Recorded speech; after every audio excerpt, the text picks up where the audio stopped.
The story of Andrii and Nastia. On a chilly autumn morning, Andrii was waiting for his train at the old city station. He held a hot coffee in his hands and gazed thoughtfully at the platform when a girl with a suitcase stopped nearby. Her brown eyes seemed familiar. "Excuse me, do we happen to know each other?" Andrii asked shyly. "Maybe we do.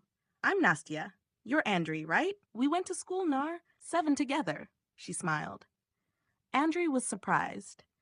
They had only seen each other at school assemblies, and now they were standing next to each other, both with tickets in hand and new lives ahead. It turned out they were traveling to different cities, but their trains departed from the same platform, just 30 minutes apart. That was enough time to have coffee and talk. First about school memories, then about the present and their dreams. Nastia was a future designer, and Andrii was a young engineer. When her train arrived, Andrii realized he didn't want to lose this person again. They exchanged numbers. Soon, messages, calls, and weekend meetings followed. These trips became a tradition. Every month, one of them would take the train to spend a few days together. Little things like shared coffee or walks in the park became meaningful. A few months passed.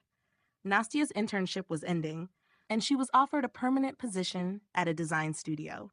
A dream opportunity, but in another city. They were nervous but agreed. They would figure things out together.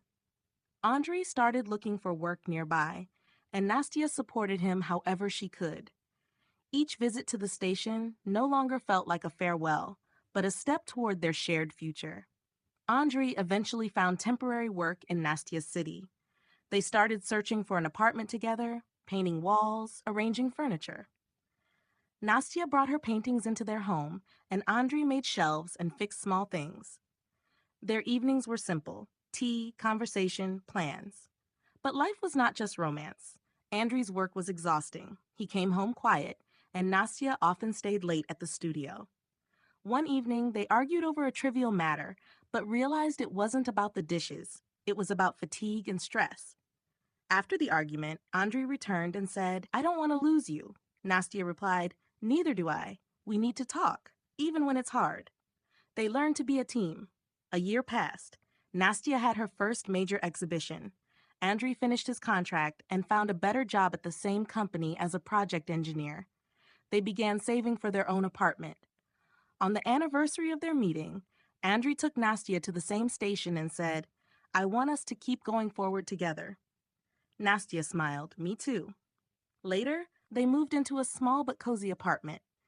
In their second year together, they fulfilled a dream. They traveled across Europe.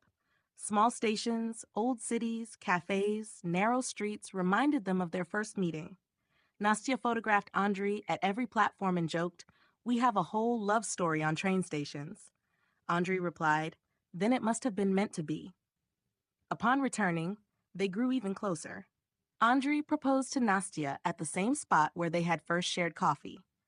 They had a small, warm wedding with close friends. Nastia decorated the hall with flowers and her drawings, while Andrii and friends built a wooden arch for the ceremony. After the wedding, Nastia opened her own studio, Perron, a design and art workshop for children. A photograph of the station hung on the wall.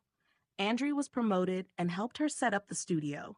They dreamed of having children. When Nastia was invited to design a new waiting hall in a renovated station, it was both a chance and a huge responsibility. Andrii supported her, helping with blueprints, budgets, and even making coffee during late nights. Her project was approved and recognized as the most original. At the station's opening, Andrii stood among the guests, proud of her. A few months later, they returned with their newborn daughter. She laughed, watching people and trains. Nastia said, "Can you believe we met here and now we're coming back as a family?" Andrii replied, "Perhaps that's life. The important part is who is by your side." They named their daughter Sofika. She grew curious, drawing in the studio and examining her father's blueprints. As she got older, she knew her parents' story and would say at every station, "This is where you met, right?" At 17, Sofika took her first solo train trip to a competition in another city. Standing among the crowd with her ticket in hand, she suddenly realized this was where it all started. She texted, "Mom, Dad, I'm at the same platform. Thank you for everything." Sofika enrolled in the Faculty of Architecture and Design. Her first project was renovating a small station in a provincial town. At the opening, she gave a speech while Andrii and Nastia sat in the front row, holding hands. After the ceremony, she said, "If you hadn't met at the station, I wouldn't even exist. This place is magical for us." Andrii smiled. "Yes, and may your journeys begin here."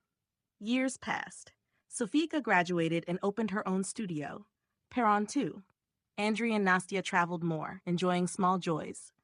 On the 20th anniversary of their meeting, they gathered family and friends in the very station hall. Sofika prepared a surprise, a large installation of photos from their lives with the inscription, "Every journey begins with a meeting." Nastia whispered to Andrii, "We created more than just our life. We gave others a sense that chance encounters can change destinies." Andrii hugged her, and we go forward together.